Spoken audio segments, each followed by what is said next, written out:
So one of the biggest things that are affecting the insurance rates is actually employment levels. So odd, but during COVID, obviously employment levels dropped significantly just because of shutdowns and then the lack of labor coming back to work. So that ended up being less people working in insurance that can handle claims adjustments, customer service issues, stuff like that, right?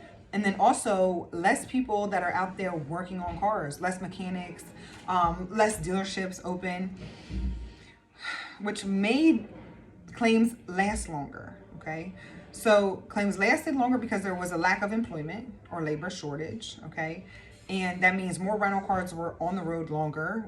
Most carriers were seeing a lot of people go over their 30-day limit on the reimbursement on rental cars, which is historically has never happened. Okay.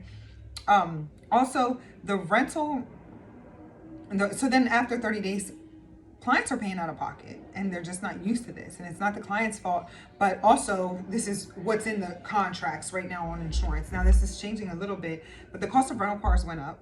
The lack of rental cars was also a problem during COVID, and then the amount that it costs to fix a car went up. Parts were very difficult to find due to COVID because a lot of people weren't running ships or whatever, like logistic issues basically. And then there was an increase in used cars prices, right? It's for you to find another vehicle if you had a total loss, and new cars as well. They were very difficult to find, okay, because of parts.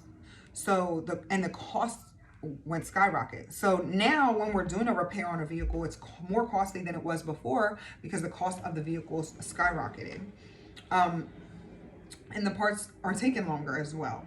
So supply is down, demand's up. That's one of the major reasons why. Also, you have to think about during COVID and the shutdowns, most businesses were not open, the roads were clear, kids were not going to school. So there was a huge reduction in accidents during COVID because no one was on the road to have an accident. It was absolutely ridiculous what that COVID world looked like in our claims world.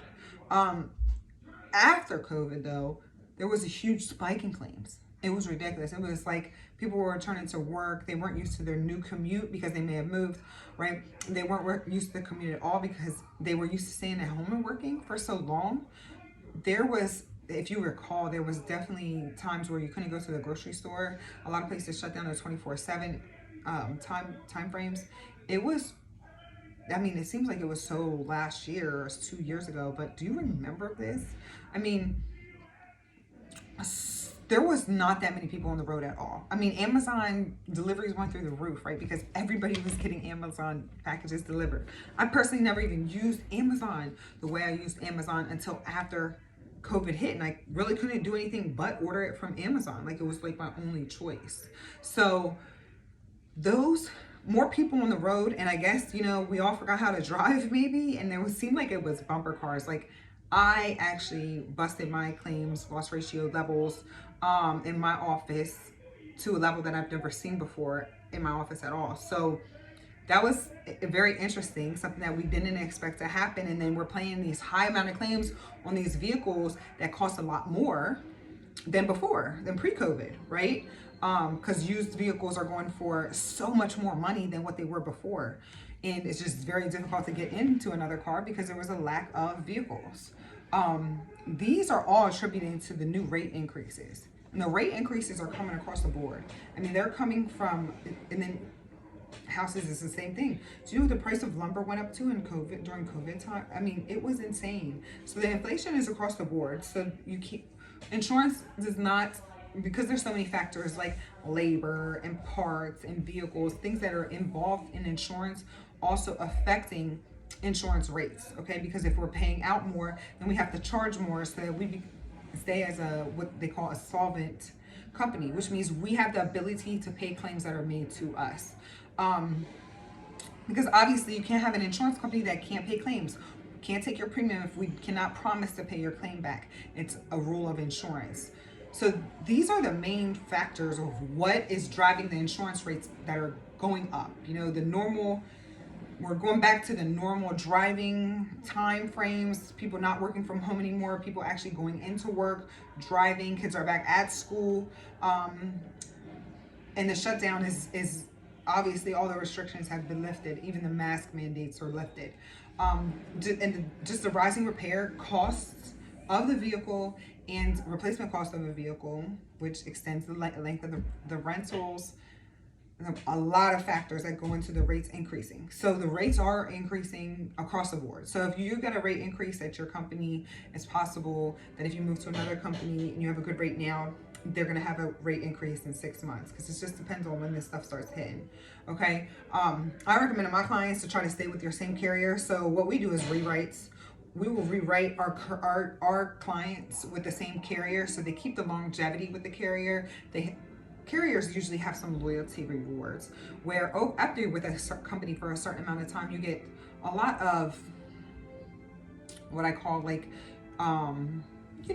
discounts or rewards, in the sense of like, if you're there with the company for a long time, they'll give you better accident forgiveness, a better hits on rates, stuff like that. So it's in your best interest to stay loyal to that company that you're with. It just really depends on your situation. But I will tell you that if you're jumping ship, it's a high possibility that you're going to get the rate increase eventually anyway. So it might be better for you to just stick where you're at for the time being. Talk to your agent. See if you can keep, like, for example, I'm taking most of my clients, especially with Progressive. So I always take my Progressive clients and re-rate them. If they've been with me for 5 or 6 years, and I re-rate them, and they're less money.